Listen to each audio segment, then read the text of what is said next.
So, Nolan, can you share a bit about your background and experience in the field of food fermentation?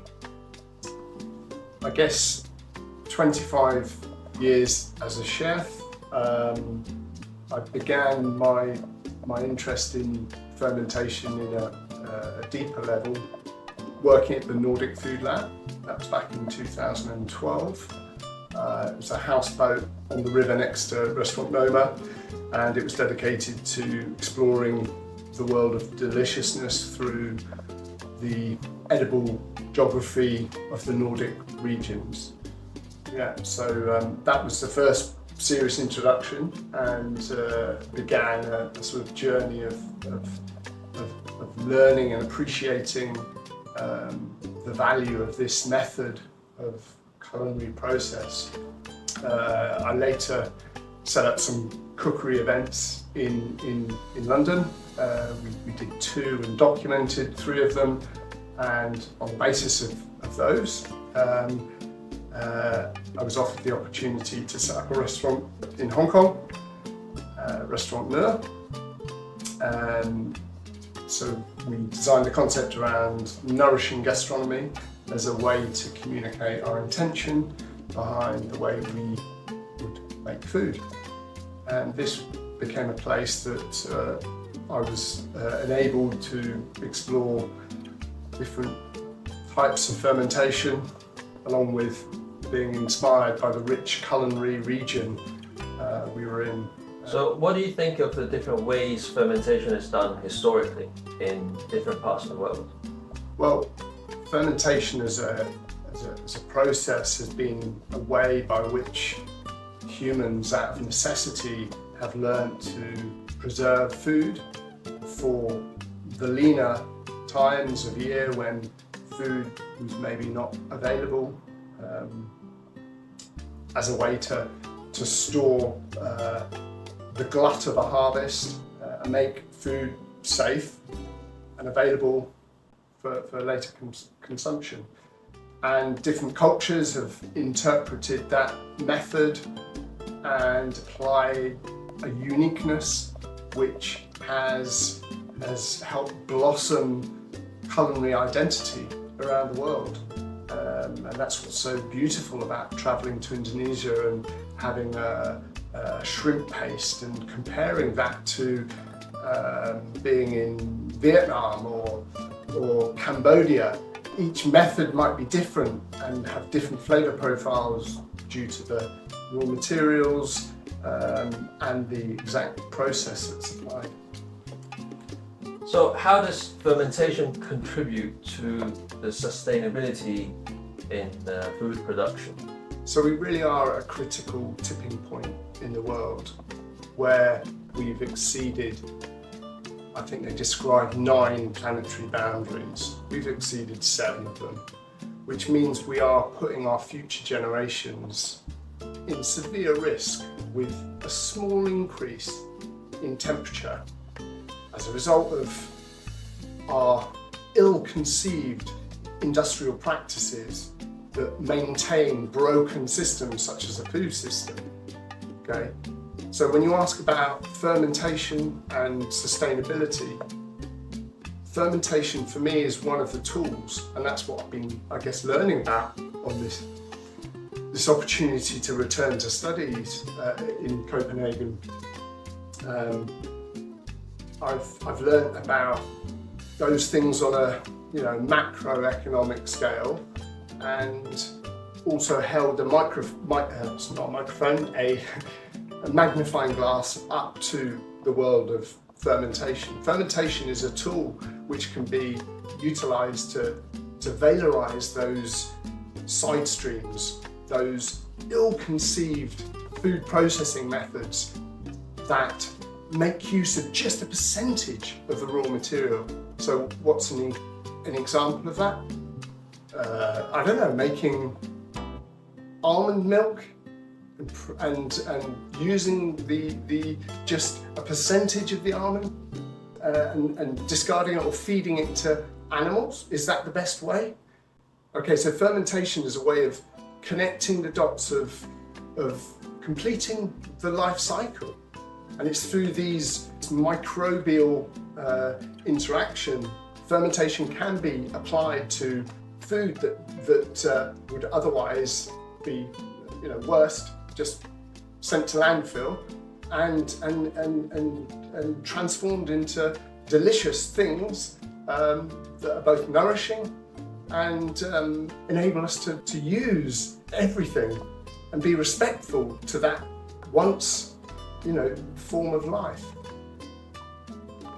So it seems that fermentation is a way that nature is giving something to us. Yeah, 100%. Fermentation is nature's generosity. It provides these microbes that then digest the integral sugars. During that process, they eat and they produce lactic acid in an example of lactofermentation. By these changes that are happening, enzymatic changes that degrade and change the cellular structure of these food materials. There's changes in acidity, so acidity goes up, and of course when you look at acidity, it's not, there can be a range of different acids that give unique flavour compounds, and it's that mixed with the volatile compounds that are released through this controlled rotting that give rise to these wonderful flavours. These chemical processes that happen as a result of the particular bacteria, they drive flavour change, and now we're understanding they drive the potential to support human health in ways that are fascinating, connecting our immune system, how we feel, how we produce vitamins, how we nourish our gastrointestinal tracts to protect us against potentially invading bacterial species and reduce inflammation. Fermentation is nature's generosity, a gift for us to explore and utilize, as after all, we are so connected to our bacteria. So Nerdin, you just showed me the dozens of jars and boxes of different ferments in your fridge. Really fascinating and impressive range you got there. Do you want to talk about some of your favourite ones? I would say obviously these are sort of home projects that will be different to how I might approach these projects in a professional kitchen. We made miso at Nur with the help of Aspergillus oryzae, which is a mold culture which is responsible for fermentation when you're creating misos and shoyus, soy sauce. So yeah, I've always got a miso that I'll use. It's an incredible source of deliciousness and nourishment as a seasoning. We've got here, these are some shoyu that I made and then used that to pickle some gurka in Swedish, some gherkins.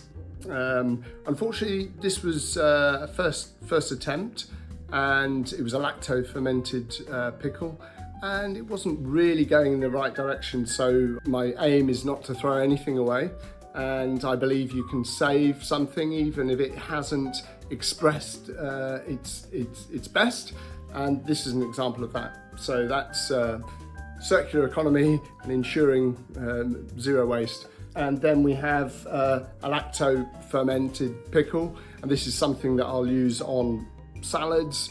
I'll maybe use to finish a sauce. It's delicious as a snack, etc., etc. So what are the most important things to consider when fermenting food? Could you share some pitfalls and tricks of the trade? Firstly, we need to always have respect if we are approaching the task of preservation, fermentation. We have the potential to create harm to human health if we are not fermenting and practicing this craft in a highly sanitized environment. One's personal hygiene needs to be impeccable. The practice of fermentation before, I'll give an example, you would ensure you sanitize. Now, how do you do that? Well, take a jar like this, you ensure your container is clean and sterile.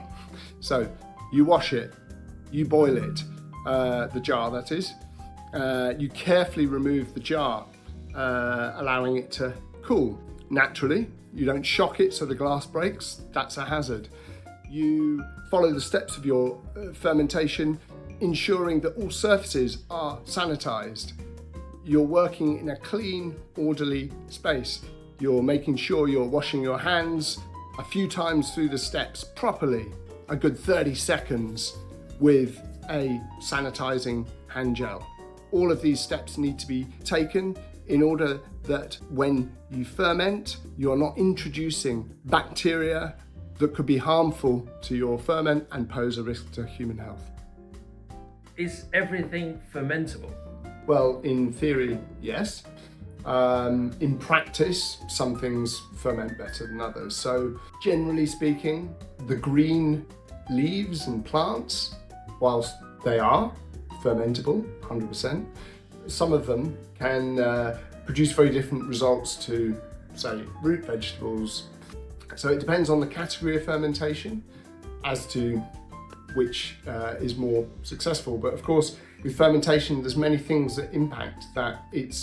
And we should distinguish between wild fermentation and what I would say more precision fermentation, where you are introducing bacterial cultures that might be specific. In the case of charcuterie making, that's one example where you would rely on a specific strain or number of strains of bacteria that are designed to be there to perform a specific function.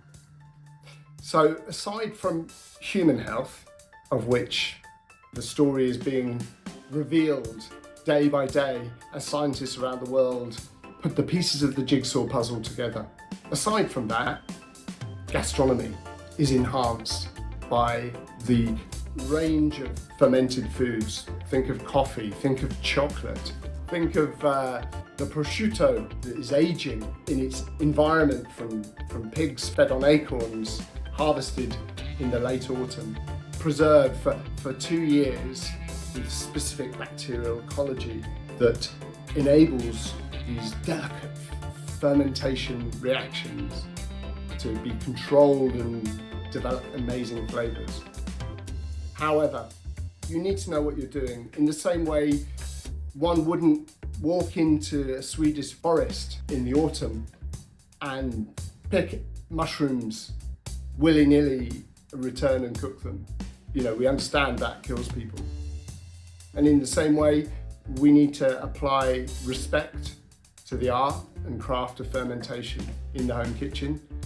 But I encourage you to learn about the science, because it is an opportunity to optimize your health, your individual health. What would your message be to the home cook who is trying to explore fermenting foods at home? I'd say go ahead, engage in that wonderful journey. It's a journey of discovery that will reward on many levels. So why ferment? Well, for me, number one, is human health. We're understanding now the marvels of the science behind how these different bacterial strains present in your gut microbiome, which, by the way, is determined from the moment your mother conceives, her nutrition status. How your birth is will have an impact on the residual bacteria that's present. And then, more importantly, how do you nourish that bacteria? What do you eat to let those beneficial strains proliferate in your gastrointestinal tract? And that has huge implications to your health. In order to fully enjoy this gift from nature, one needs to respect nature. We need to take the time to understand what's happening. Immerse yourself in the science and let that guide you, but also be guided by your feeling. And this is an opportunity to travel on this rich journey, to nourish yourself and share nature's generosity.